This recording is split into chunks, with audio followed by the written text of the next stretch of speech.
Mi nombre es Noralina, soy estudiante de Ingeniería Industrial del Politécnico Santiago Marín. A continuación, les voy a dar una explicación del proceso de talado de su parte y su forma de seguridad como parte de una investigación de la materia del proceso manufacturero.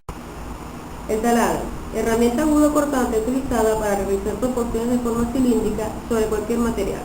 Utiliza brochas o mechas como elemento de corte y es propulsado por electricidad, aire comprimido o en forma manual. Empezaremos por ver una imagen para conocer las partes más importantes de un taladro. Portabroca, es lo que tenemos por aquí, y la llave de buza.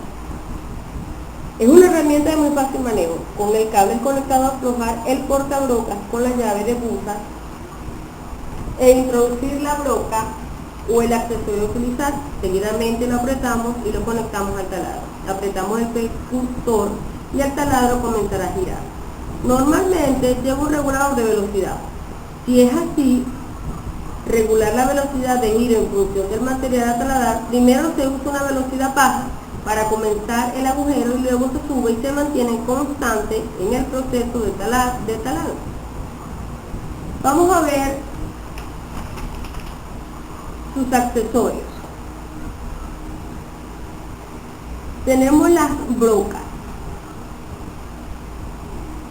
Son elementos más conocidos de los taladros. Se utilizan para hacer agujeros en diferentes superficies. Tenemos tres tipos básicos. Broca de madera, son las más blandas y se usan para perforar madera y materiales muy blandos. Tienen puntas trazadoras que sobresalen por la punta de la broca. Broca de pared, son de dureza intermedia y se usan para las paredes. Suelen ser usadas con percutor. Se distinguen porque tienen la punta de color rojo, la que tenemos aquí,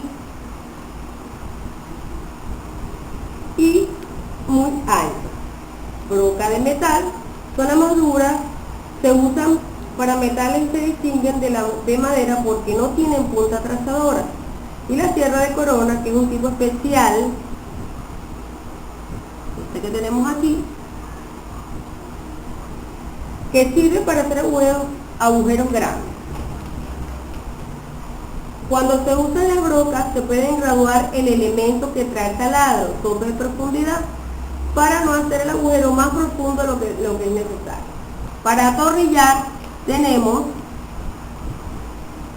unas puntas de destornillador que se colocan en el portabrocas del taladro. Si el taladro puede girar en dos sentidos, también sirve para desatornillar. Fresar,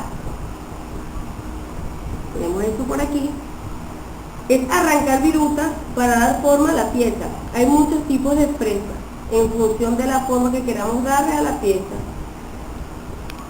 Lijar o cepillar o pulir. Los hemos agrupado porque el fundamento es el mismo, quitar parte de la pieza mediante el giro del disco. La dureza del disco dependerá si es para cepillar, lijar o pulir. Para estos trabajos es mejor utilizar una velocidad baja en el taladro para no pasarnos nunca de más a la hora de lijar. A continuación explicaremos más detalladas las partes de un taladro. En la imagen que vemos, en la parte número 1, ¿verdad?, encontramos el mecanismo de percusión. Gracias a su dispositivo permitirá que durante el giro se produzcan reiterados impactos para poder perforar materiales pétreos. Su uso es potestativo. En la referencia número 2 vemos un mecanismo de dos velocidades que permite al taladro corte en diferentes materiales mediante su configuración. En el punto 3 vemos el árbol motor del taladro.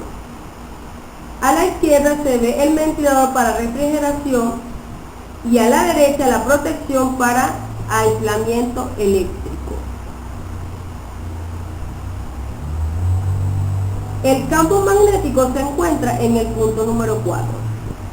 Cuando la corriente fluye a través del hilo de cobre, se origina un campo magnético cuya polaridad depende de la dirección de la corriente. En la referencia número 5, corresponde al inducido. Está constituido por un devanado cuyos terminales se hallan en el colector. El campo magnético cambia constantemente de dirección. De este modo es impulsado alternativamente, con lo que se consigue el girar el motor del taladro. En el punto número 6, o referencia número 6, que lo tenemos por aquí arriba, vamos a ver el graduador eléctrico. Es un interruptor basado esencialmente en un director que abre o cierra el circuito que alimenta el motor del taladro. Su principio es que una vez que la tensión ha conseguido el valor que se le asigna, el semiconductor interrumpe la corriente y la vuelve a restablecer cuando ha caído por debajo de la frecuencia elegida. Siendo electrónico, trabaja prácticamente sin consumo de corriente. El colector del taladro se encuentra en el punto número 7. En sus segmentos finalizan los terminales del inducido punto 5. Por su giro, las diferentes partes del desvanado van recibiendo sucesivamente la corriente. De esta manera se origina el campo magnético alternativo. En la referencia 8 encontramos el cojinete. Los taladros requieren un soporte preciso y sin desgaste. El engrase dura prácticamente toda la vida de la máquina. En el punto número 9, o referencia punto número 9, podemos ver las escobillas del taladro. Son electrodos que transmiten la corriente al colector durante sus rápidos giros. El carbón es un buen conductor y sufre muy poco desgaste. Requieren ser reemplazados regularmente.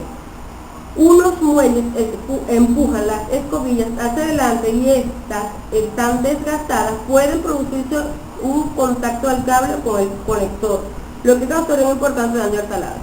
Y la referencia número 10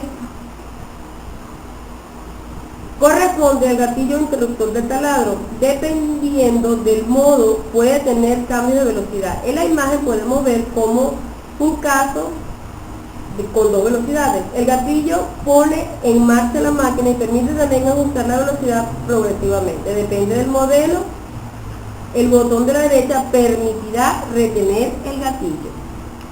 En el punto número 11 encontramos el regulador de rotación. Permite graduar mediante el potenciómetro la capacidad electrónica. Y por último, la carcasa del taladro se encuentra en la referencia número 12. Suelen ser a base de resinas sintéticas reforzadas como fibra de vidrio, aunque recientemente hemos detectado nuevas tendencias en cuanto a la fabricación de este nuevo componente. Tipos de taladro. Taladro de mano o de pecho, como este que tenemos aquí abajo, taladro manual de pecho. Su característica: el diámetro máximo de las brocas permisible es de 5 milímetros, solo para materiales de poca dureza. Son las máquinas más antiguas para taladrar, se operan con las manos y algunas tienen un dispositivo llamado matraca para permitir el ir y venir de las herramientas. También existen algunos engranes. Taladro manual o eléctrico, como este que tenemos aquí arriba. Su característica: diámetro máximo de broca de 10 milímetros. La máquina también se utiliza para pulir o cortar con los discos adecuados. Tienen problemas con la precisión de los taladros ejecutados. Son máquinas a las que a un motor eléctrico se les coloca un dispositivo de sujeción, en el cual se ponen las brocas o los dispositivos. Se puede utilizar en varios lugares, pues son portátiles. Los taladros de columna, como este que tenemos aquí, equipo que puede utilizar brocas, barrenas, penetradores y avellanadores. Tiene avance automático y más de 6 velocidades en el huesillo principal. Puede ejecutar barrenos hasta de 30 milímetros. Equipo pesado de precisión que está integrado por base, mesa de trabajo, columna, cabezal fijo, caja de velocidades, manivela de actuación, poleas de velocidades, motor y cuchillo principal. Tenemos también los taladros en serie, sus características son varias. Cabezas de taladrar colocadas una después de la otra. Con ellas se pueden hacer trabajos relacionados con los taladros en serie. La máquina se podría describir como varias cabezas de taladro de columna con todos sus aditamentos compartiendo una sola mesa de trabajo. Tenemos los mini taladros, como este que tenemos aquí abajo. Son taladros portátiles muy pequeños y de gran precisión. Se pueden usar con una sola mano y no son muy apropiados para lugares de difícil acceso. No suelen tener una potencia muy grande. Tenemos también los taladros sin cable, bueno, que son relativamente, que utilizan un tipo de batería o pila, pero no son útiles para trabajos grandes. Normas de seguridad para el uso del taladro. El mayor peligro del taladro es por culpa de su giro y por las virutas que sueltan las piezas al taladrarlas o lijarlas. Por eso aquí dejamos unas normas básicas que hay que tener en cuenta cuando usamos el taladro. Cuando se tenga el pelo corto es necesario recogérselo para evitar el peligro de enganche con la parte giratoria del taladro. La ropa suelta, abróchesela para que no se enganche en la parte giratoria. Usar las gafas de protección para evitar el peligro de saltar virutas a los ojos. Las brochas u otros elementos que tengamos que sujetar en el portabrocas, apretarlo siempre con el taladro desenchufado. Ojo, retirar la llave de buza antes de conectar el taladro. Puede salir volando y golpearlo. Utilizar siempre el tipo de accesorios adecuados al trabajo que se va a realizar. Sujetar bien las piezas a taladrar. Si es necesario, usar sargentos para la sujeción. Para hacer agujeros con la sierra de corona es recomendable el uso de guantes para no cortar. Evite tocar la broca o la zona taladrada nada más hecho el agujero, porque te puedes quemar por el calor. Algunos datos importantes a la hora de adquirir un taladro: tendríamos que tomar en cuenta la potencia, la velocidad de rotación, el percutor. Es importante que se disponga de un percutor si queremos usar para superficie dura. Con el cable o sin cable hay que tener en cuenta que la batería de los taladros portátiles tiene una duración limitada. Con esto terminamos con la información que teníamos acerca